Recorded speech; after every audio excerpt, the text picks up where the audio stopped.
आजच्या कार्यक्रमाला उपस्थित असलेले माजलगाव मतदारसंघाचे लाडके आमदार आदरणीय प्रकाशदादा सोळंके साहेब, आदरणीय माजी आमदार मोहनराव काका सोळंके साहेब, आमचे सहकारी मित्र आणि राष्ट्रवादी काँग्रेसचे नेते मोहनदादा जगताप साहेब, मंचावर सर्वांना आशीर्वाद देण्यासाठी उपस्थित असलेले आमचे सर्वांचे आदरणीय डी.के. देशमुख सर, दोन्ही गटनेते इम्रान खान आणि राहुलजी लंगडे, उपस्थित सर्व नगरसेवक, या नगरीचे मुख्याधिकारी बोंदर साहेब, राष्ट्रवादीचे युवा नेते जयसिंग भैया सोळंके,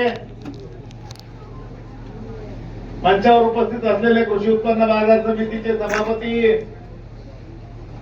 नरवडे अण्णा, चंद्रकांतजी सेजूळ, मोरे नाना, सर्वच उपस्थित भावांनो, मी अधिकच बोलणार नाही. भैयाने आता अनेक गोष्टी सांगितल्या. फक्त भैयांना एकच मी विनंती करणार आहे, नेत्यांना घेऊन चला, नाही चाललं तरी चालेल, परंतु इथल्या नगरसेवकांना घेऊन जाण्याची जिम्मेदारी भैयांची आहे, ती भैयांनी पार पाडली पाहिजे ही विनंती करणार आहे मी.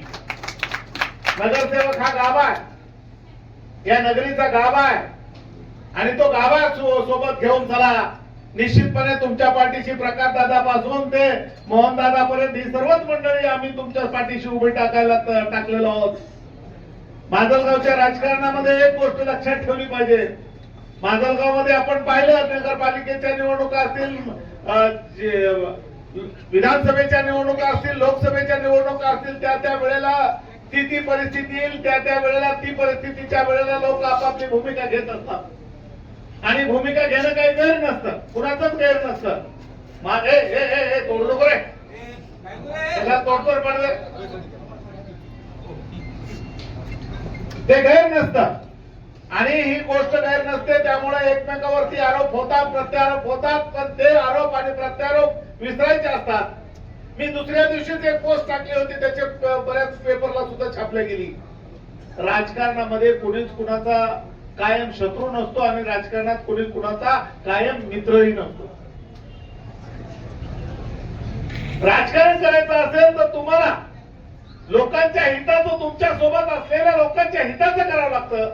मग तो तुमच्या सोबत कोणता समूह आहे ही गोष्ट वेगळी आहे, कोणत्या समूह, पण ज्याचं तुम्ही नेतृत्व करता त्या नेतृत्व करणाऱ्या समाजाच्या हितासाठी तुम्हाला भूमिका घ्यावी लागते आणि ती भूमिका सातत्याने आम्हाला घ्यावी लागते आणि सातत्याने बदलावी सुद्धा लागते, सातत्याने बदलावी लागते. आणि जो परिवर्तन नाही, जो बदल करत नाही, तो माणूसच नाही. त्याच्यामध्ये आणि जनावरांमध्ये फरकच नाही असं मी मानतो. कारण परिवर्तनशील माणूस हा परिवर्तनशील आहे हे विज्ञानामध्ये सांगितलेलं आहे आणि विज्ञानानं सांगितल्यामुळं जो माणूस परिवर्तनवादी नाही तो जनावरांच्या यादीमध्ये त्याची नोंद होते. म्हणून आम्ही सगळेजण परिवर्तनवादी आहोत. वेळेपुरती थोड्याशा एकमेकाबद्दलची बाचाबाची झाली, भैयानी आताच माफी मागितली. मी तर जाहीरपणे सांगितलं की कुणी कुणाचा राजकारणामध्ये मित्र कायम मित्र नसतो आणि शत्रूही नसतो. त्याप्रमाणे येणाऱ्या या नगरपालिकेच्या निवडणुकामध्ये मी प्रकाशदादांना विनंती करतो, या निवडणुकीनंतर की दादा, या माजलगावला एक सुजलाम सुफलाम शहर करण्याची तुमचं जे स्वप्न आहे त्या स्वप्नाला आम्ही पूर्णपणे साथ द्यायला तयार आहोत, आम्ही साथ देणार आहोत. माजलगाव शहर एक चकाचक बनलं पाहिजे, मक्का मदिना सारखं माजलगाव शहर झालं पाहिजे, सिंगापूर सारखं माजलगाव शहर झालं पाहिजे अशी आमची इच्छा आहे. की ज्या मक्का मदिनामध्ये सर्व जगामध्ये आणि सिंगापूरमध्ये म्हटलं जातं तिथे कचऱ्याचा साधा बिडीची काडी सुद्धा दाखवा, तिथं त्यांना 1 लाख रुपये बक्षीस ठेवलेलं आहे. त्या पद्धतीने भैयाचं सुरू केलं. भैयांनी 4 वाजता उठते तर सगळे रस्ते साफ करतात. भैयाला कोणी सांगितलेलं नाही, आगा खानची कोणी सांगितलं का? कोणी सांगितलं? भैयाची ती सवय, भैयाला वाटतं हे केलं पाहिजे. पण भैया निश्चितपणे प्रकाशदादा आपल्या साथीसाठी उभे आहेत. आम्ही तर सगळेजण आहोत, पण दादाच्या हातामध्ये तिजोरीच्या चाव्या आहेत. प्रकाशाच्या हातामध्ये तिजोरीच्या चाव्या आहेत आणि त्या तिजोरीच्या चाव्या तुमच्या कल्पाला कशाला लावायचे तुम्ही दोघं जण ठरवून घ्या. तर तिजोरीची चावी खोला आणि दादा या वर्षी माजलगावच्या नगरपालिकेमध्ये शेकडे कोटी रुपये आले पाहिजेत आणि निश्चितपणे तुम्ही आणू शकता. अनेक योजना त्या पाईपलाईन मध्ये आहेत, त्या पाईपलाईन मधल्या योजना तुम्ही निश्चितपणे माजलगाव शहरामध्ये उतरू शकता. तुम्हा दोघांनाही माझी विनंती आहे, आम्हाला नाही विचारलं तरी चालेल असं इथं पुढच्या काळात, परंतु तुम्ही दोघं माजलगावच्या विकासासाठी हितगुज करत जा, एकमेकाबद्दल ती प्लॅनिंग करत जा. त्या प्लॅनिंगला आमचा पाठिंबा असेल अशी ग्वाही देतो आणि तुम्हाला शुभेच्छा व्यक्त करतो. धन्यवाद. जय भीम, जय शिवराय. यानंतर